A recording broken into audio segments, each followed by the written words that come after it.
Update! Hello, and welcome to another week's update.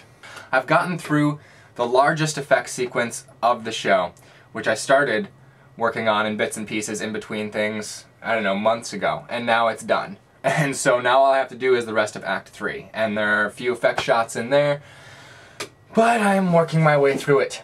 Today I would like to talk about looks. Now, you know, ever since we were kids, people told us looks aren't important, it's what's inside that counts. Now in the case of making content, that's just not true. What's inside counts a lot, it's true, and that used to be enough in the 90s, and stuff like Clerks and the Blair Witch Project looked pretty bad, but they still sold and made enough money and made some people some careers.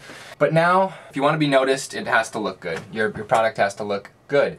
So how do you make your product look good? There are a few ways. When you watch special features and everything, a lot of directors and art directors and things talk about the color scheme of the movie. Some movies are going to be really desaturated, so they focus a lot on dark tones, and some movies are going to be really colorful, and so then there's a lot of complementary colorful tones. And I'm not talking about color correction, I'm talking about what people are wearing, what the set is painted, things like that. But the first time I decided to pay attention to color palette was on this project called Green's Nursery. Carlin is in it, Eliza Tozer's in it, and Ty, the regular guy, is in it. There's a link right here. You can check it out if you want. It's on the page 10 till 1. And since it was in a nursery, all the characters are named after various plant life, and all of the color palette is a lot of browns, a lot of earth tones, browns, greens, and you can see that kind of playing throughout the thing.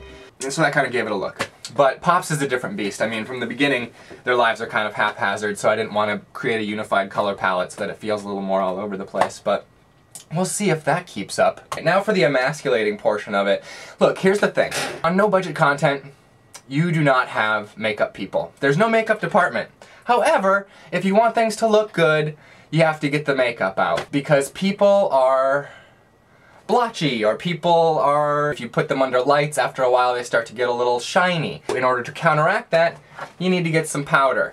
Makeup tutorial time. This color is translucent, and you can see it's a mesh of colors, and all it really does is kind of even out your skin tone. Anytime you're working with non-actors who are dudes, and you're like, hey dude, you're getting kind of shiny, I'm gonna powder you. They're like, what?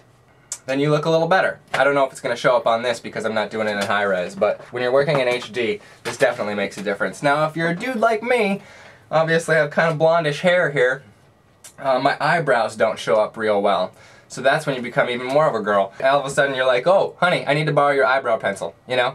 You got something that matches this coloring, you know? I wonder what the comments I'm going to get for this are. And then all of a sudden, dude has eyebrows, you know? And when people are watching a show, they like it if the characters have eyebrows. It makes them relate to them. Girls usually bring their own makeup, but if you have a lot of guys in your cast, you're going to need to get your hands on some translucent powder just to even their skin tone. And if you have any blondes or albinos in your cast, you're going to need to get an eyebrow pencil in there as well. This week, the top link in the doobly-doo is to a friend of mine, Chris Davis. I was in one of his graduate films, and now he has a commercial up on Crash the Super Bowl. So there's a link right there. Go check it out. It's only like 30 seconds. I thought it was really well done. Let me know what you thought, and then I'll let Chris know what you thought. Last week's question, do you watch special features? Okay, let's address that. My wife said this to me when I said I was going to ask this question. She said, and another commenter said it too, they said, of course we watch special features. We're watching the PoPS updates. 435 for yes, we watch special features, and 63 votes for no, we don't watch special features. And a large majority of the people who said no, I don't watch special features listed two reasons. One, they're boring. Okay, fair enough, not in your taste. Two, they ruin the magic.